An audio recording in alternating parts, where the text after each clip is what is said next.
नमस्कार दोस्तों, मैं हूं आपका होस्ट और दोस्त अमित भारद्वाज। न्यूज़ के यूट्यूब चैनल पर आपका बहुत बहुत स्वागत है।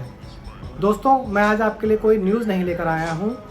जी हाँ दोस्तों, मैं आपके लिए आज कोई न्यूज़ नहीं लाया, बट आपके लिए बहुत ही रोचक जानकारी ज़रूर लेकर आया हूँ। दोस्तों, आपको याद होगा अभी कुछ दिन पहले देवशयनी एकादशी थी, यानी कि हमारे जो देवता हैं वो सो गए थे। तो मुझसे एक युवक ने आके प्रश्न किया, बहुत ही सरल भाव से उसने प्रश्न किया कि क्या सचमुच में हमारे देवता जो हैं सो गए हैं। मैंने उससे कहा क्यों, कोई शक? तो उसने बहुत ही सरल भाव से कहा कि नहीं, भगवान विष्णु तो हमारे जगत के जो है पालनहार हैं, अगर वो सो जाएंगे तो इस ब्रह्मांड को कौन चलाएगा।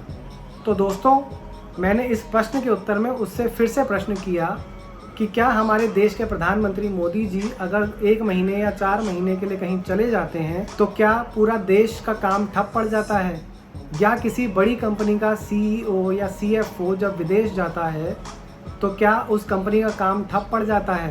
तो उस युवक ने मुझे सरल सा जवाब दिया कि नहीं, वो अपनी सत्ता किसी और को सौंप कर जाते हैं। तो मैंने भी उस युवक को यही जवाब दिया कि भगवान विष्णु भी अपनी सत्ता सभी देवी देवताओं को सौंप कर जाते हैं। कैसे, वो मैं तुम्हें अभी समझाता हूँ। जगत के नाथ के सोते ही गुरु शक्ति जागृत हो जाती है। 3 जुलाई को गुरु पूर्णिमा उत्सव है। गुरु पूर्णिमा उत्सव आपको विश्वास दिलाता है कि आपका ध्यान रखने के लिए गुरु बैठे हैं, गुरु शक्ति जागृत है। और फिर 4 जुलाई से इस बार श्रावण मास शुरू हो रहा है। इस बार अधिक मासा होने की वजह से श्रावण मास 2 महीने के लिए होगा। तो भगवान शिव जी 4 जुलाई से 31 अगस्त तक हमारी रक्षा करेंगे। उसके बाद 7 सितंबर जन्माष्टमी तक श्री कृष्ण जी सृष्टि संभालेंगे। उसके बाद विघ्नहर्ता गणेश जी की सवारी आ जाती है। उनके 28 सितंबर को कैलाश पर्वत पर जाने के बाद हमारे पितृ जो हैं वो इस सृष्टि को संभालते हैं। 29 सितंबर से दोस्तों हमारे पितरों का उत्सव चालू हो जाएगा। हमारे पितृ हमारा बहुत ध्यान रखते हैं। पितरों के आशीर्वाद में बहुत शक्ति होती है। सिर्फ हमारा सनातन धर्म ही ऐसा है जिसमें मरने के बाद भी अपने पितरों को पूजा जाता है। इससे बड़ा कोई धर्म नहीं है।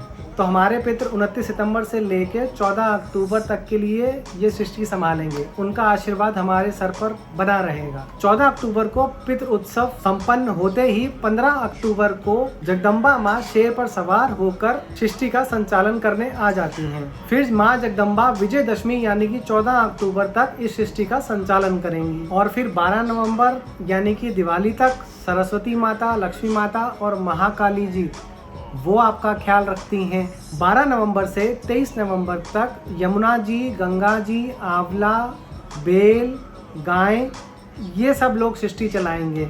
23 नवंबर को देव उठावनी एकादशी के दिन भगवान विष्णु जी अपनी निद्रा से जागेंगे और इस सृष्टि का कार्यभार फिर से संभाल लेंगे। इस चतुर्मास में गुरु परंपरा आपको लगातार जागृत रखती है। आप जागृत रहना, भगवान आपकी देखभाल करने के लिए ही आपके हृदय कमल में बैठे हुए हैं। तो दोस्तों, आपको ये जानकारी कैसी लगी हमें कमेंट सेक्शन में कमेंट करके ज़रूर बताइएगा। और हाँ दोस्तों, ऐसी ही जानकारी प्राप्त करने के लिए आप हमारे चैनल को सब्सक्राइब करते रहिए, हमारे चैनल को ज़्यादा से ज़्यादा शेयर करते रहिए, ताकि हम लोग ऐसी बातें ज़्यादा से ज़्यादा लोगों तक पहुँचा सकें। कल दोस्तों फिर आऊँगा आप लोगों से मिलने के लिए। तब तक के लिए धन्यवाद।